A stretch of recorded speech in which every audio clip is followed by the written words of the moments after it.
hope you'll really like.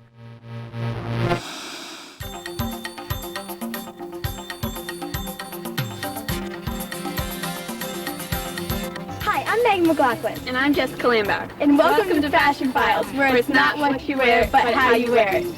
We're here in Paris, France for the 21st anniversary of the costume fashion shows. And I think it's weird how we're hosting this in France. Why is that, Jessica? Well, this year we're doing a special on the American Civil War, which is between the years 1861 to 1865. And as we all know, Napoleon III, the French emperor, never officially recognized the Confederate States. Oh yeah, I totally forgot about that. Well, we have a little time before the show starts, so let's share a little fun fact. Did you know the Union Army demands for uniforms double the amount of sewing machines in the garment industry between the years of 1860 and 1865? It also forced manufacturers to adopt standards for sizes and clothes. This first picture is popular women's style called a princess dress. This is a one-piece gown with a tight bodice and a hoop skirt.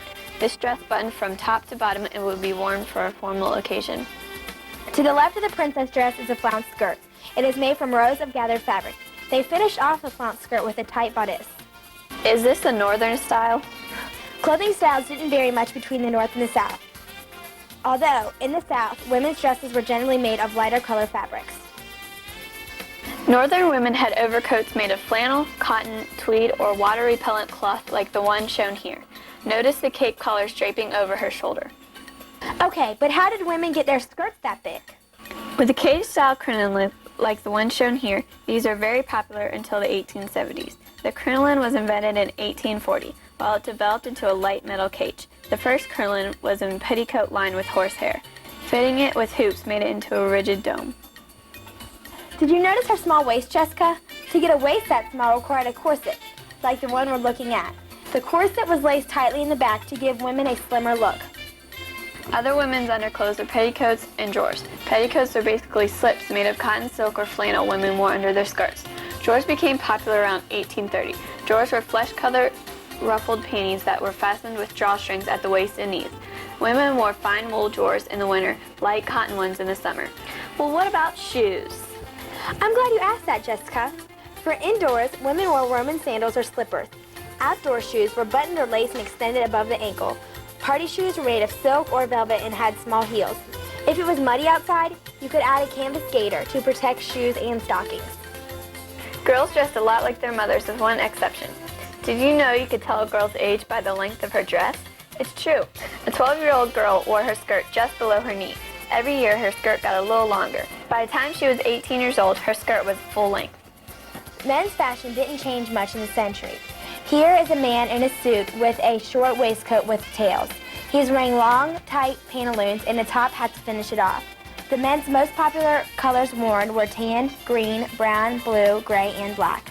Through the years of 1850 and 1870, women wore their hair like these pictures show. They pulled it up in a cluster of braids, loops, and curls. From the 1850s until the end of the century, men wore their hair like this. Cut short and facial hair was also popular. Boys were also seen in cute little sailor outfits and Scottish kilts. Knickers, stockings, a shirt and jacket made up the traditional Sunday suit. Now it's time for the big event. Are you ready? Because here they come. Here we have Britney wearing a sun yellow dress. You can find this on any woman for church or an evening occasion. Thanks, Britt. Next we have a dusty rose sundress worn by Joanie. Women usually wear these for going out during the day or for tea time.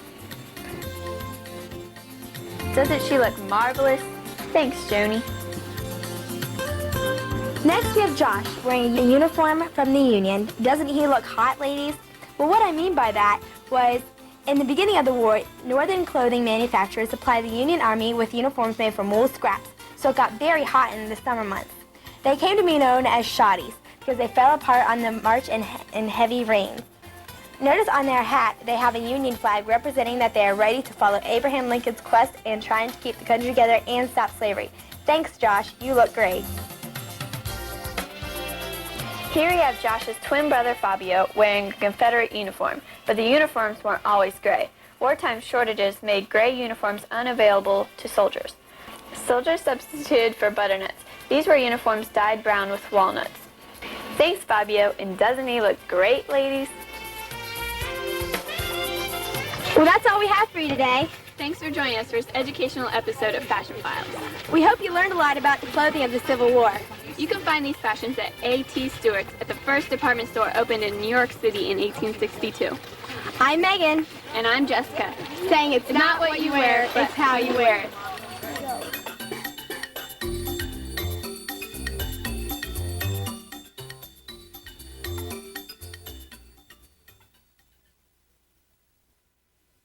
Hi, I'm Megan McLaughlin. And I'm Jessica Lambauer. And welcome to Fashion Files. Why is that, Jessica? Why is that, Jessica? I don't know. The American Civil War, which was between the years 1861 and 1865. Why is that, Jessica? And- We'll get it. Wait, do you want to go over it one more time? Yeah. Why is that, Jessica? Well, this year we're doing a special on the American Civil War. Wait, take it which- again, please. We weren't rolling yet. I was going to get it. You were on a roll. Okay, and Okay. 3, 2. Why is that, Jessica? Well, this year we're doing a special on the American Civil War, which is between the years 1861 to 1865. And as we all know, Napoleon the Third. Oh, yeah, I totally forgot about that. Well, we have a few... Yeah. Oh, yeah. Duh. Oh, yeah, I totally forgot about that. Well, we have a few... What should I say? We have a few time? Did you know... Did you know I don't know my next line? Because I don't. Hold on. To adopt standards for sizes and clothes. Sizes and clothes. Sizes and clothes. Yeah. And, okay, this time I'll turn on the camera and we'll do the whole thing.